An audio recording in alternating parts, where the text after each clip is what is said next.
investors involved in fraud. Global wire industry director charged over 2.2 billion fraud. This is what I was talking about. Investors who come to Uganda and they can do whatever they want without question. I think this time his luck might have run out, that the people who are protecting him might have not got enough, and they've arrested the investor. In Uganda, if you're a foreigner and you are called investor, you can do anything you want. We have gone back to a playground where the so-called investors can dance and urinate on the grave of our grandfathers. They come with nothing, borrow money from the bank, get rich, and die rich in Uganda. We used to think that 𝙁𝙗𝙗 was wrong to have chased out the so-called investors in Uganda economy. But now, I just have the feeling that he might have been right. And he might be smiling at us now from his grave. Even though he killed a lot of our people. Sometimes back, I saw people from my village reconciling with his tribesmen about the brutal murders inflicted on our people. Well, we all know that sometimes you have to drink a bitter herbs to make up for the mistakes of others. Last week, I was reading Home News just to see that the police was on the hunt for investors of a fraud. I said, oh my God, couples of foreign investors, businessmen, jumped bail after they were charged with tax evasion and fraud at one of the paint companies back in Uganda. In Uganda, the so-called investors who have no status wherever they came from, when they are in Uganda, they play God. They are higher than God. And whatever they want, they get it. If they say, wash my feet, we kneel down and wash their feet. When they say, clean my clothes, we spend hours cleaning their clothes, ironing them, and making them look smart. And when they say, cook my food, the houseboy or the samba boy, as they call it, does his lunch, makes his dinner.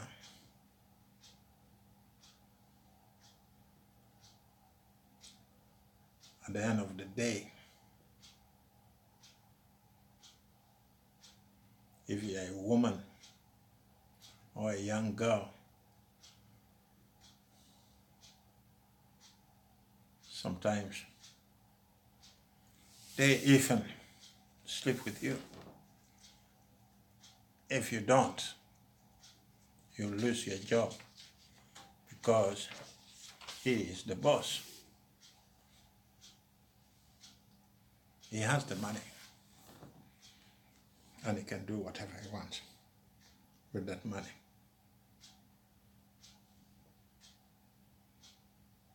Look, I'm not against development. I'm not against investors. But the way they behave when in Africa makes me sick. If I, an African, behave like they are doing in other parts of the world, they will deport me the next day. We had been peddling through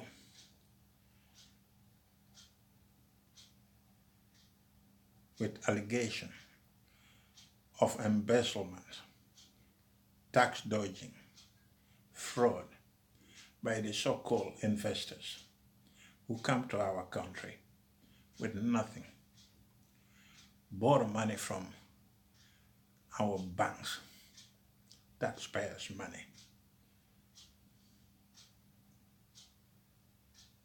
and still they piss on our hospitality. They look at us as a low caste, and they tell you in your face, look, whether you like it or not, I'm the one paying your salary. I'm the one giving you money, no matter how little that money is. But you have to swallow the bitter pills.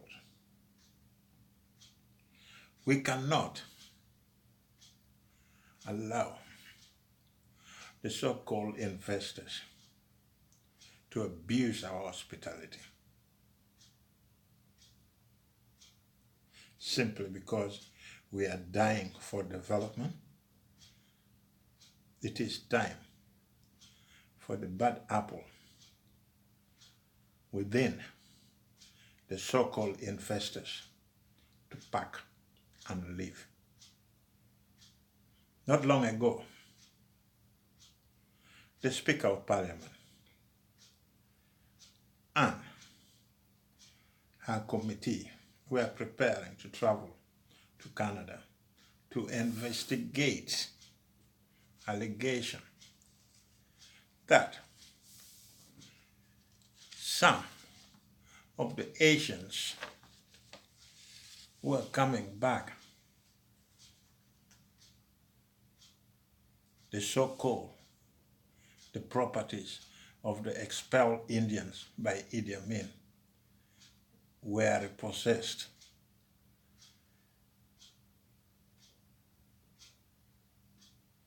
They found out that some of the owners of those properties were already compensated by the government of Uganda and the government of India. And the same people still come and claim the properties back, even though it had already been compensated.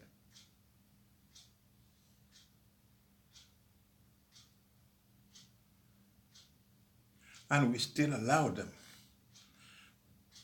to come back and involve in fraudulent activities.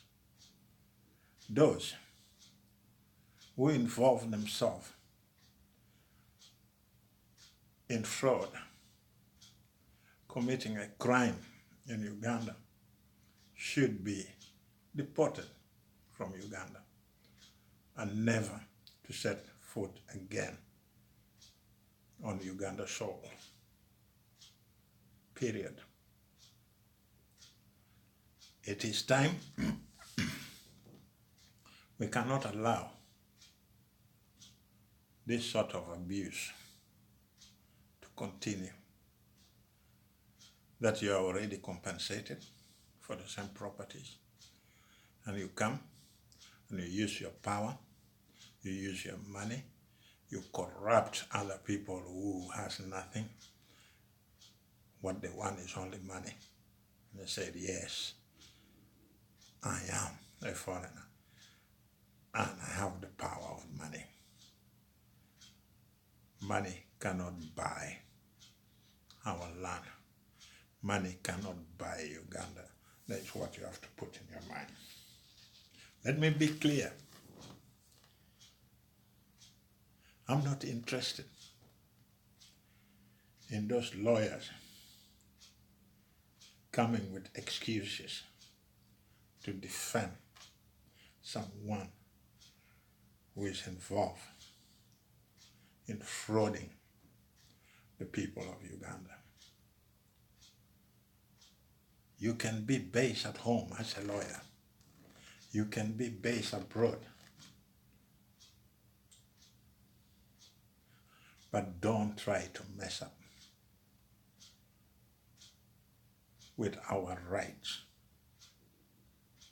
as Ugandans. Don't mess up our pride. We are very kind people. But if you cross the red line,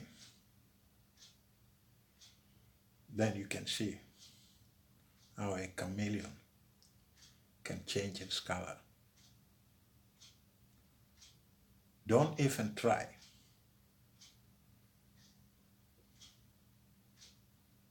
Don't even try. Oh, we will keep you off limits. We will keep you off limits.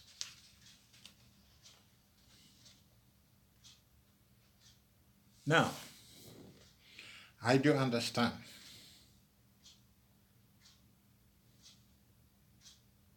why we have a proverb that says, apple does not fall far away from the tree.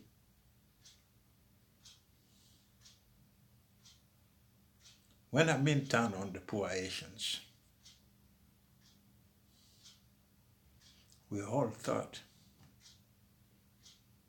Idi was mad. But if you go back and start remembering how those Asians are behaving, how those Asians are becoming involved in fraud, it begins to hurt.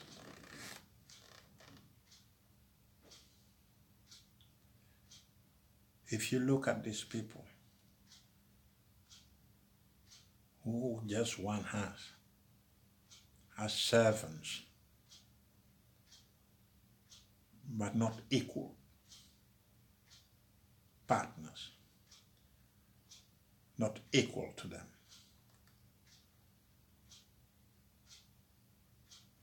Some of them, let's be honest, doesn't even like black people at all, but pretend to be nice.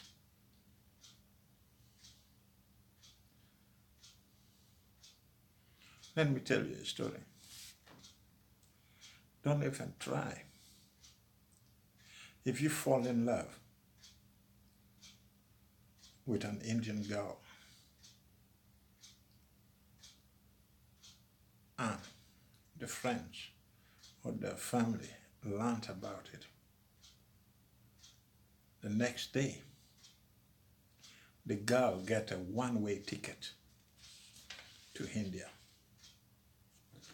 A one-way ticket to India. And believe me, you'll never see that girl back again.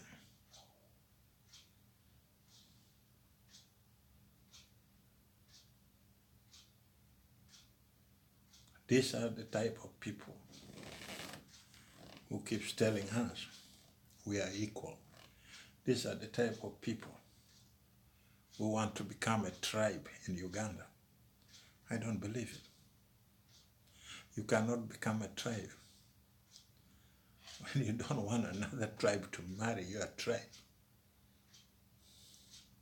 You cannot become a tribe when you still consider us to be lower than anything in your life.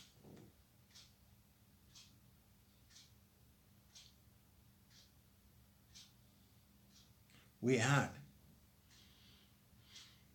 different types of Asians living everywhere in Uganda before Amin chased them away.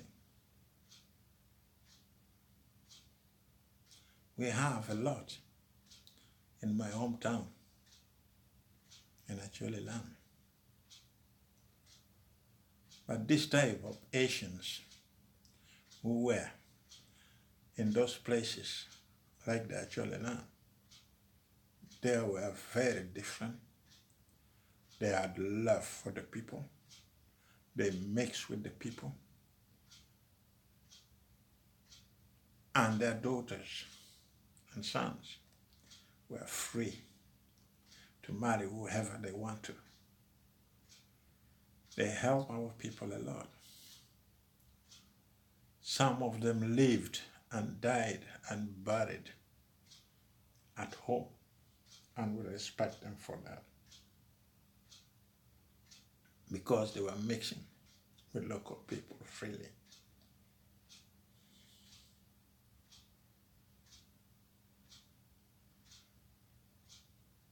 Some of them even got married to our women and became members of our tribe. We have the other side, bad people who discriminate against the black. This type of Asians are worse than bed bugs. They are like us. They bite you slowly by slowly.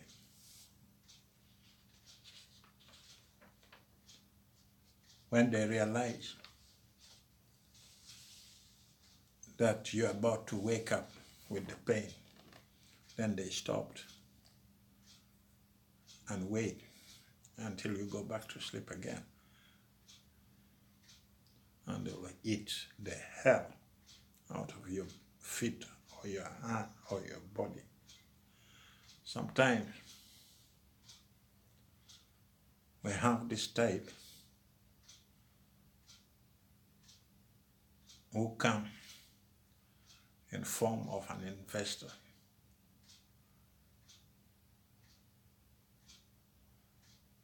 An investor, one who has a lot of money. And then when that one person arrives,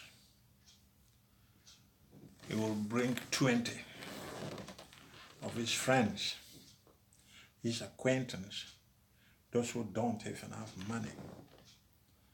But he will try to finance them. And they spread from one place to the other, just like that. One person who came and borrowed money from Uganda became rich, will give the other one a little bit and bring them all in, and they become rich and rich and rich, but they still look upon us as idiots, as stupid people who doesn't know anything.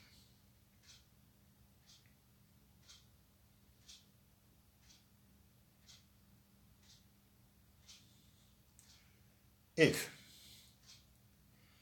any investor comes to Uganda and start engineering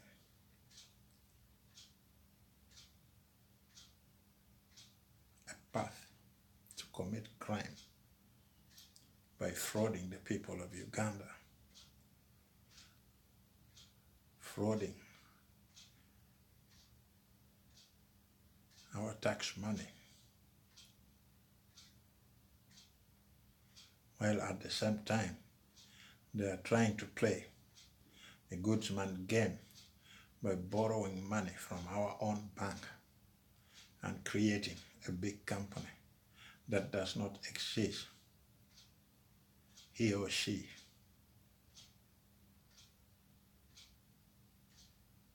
might be working for a third party.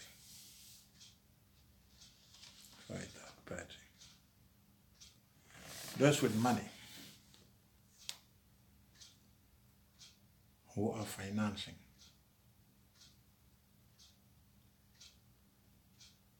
fraudulent activities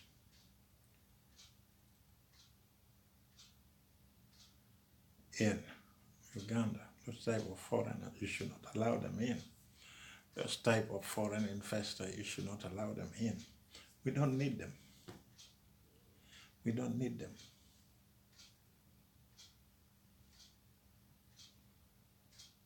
The behavior of those Asians in Uganda today, not only the Asians, all foreign investors in Uganda today, raises a lot of questions in our own mind.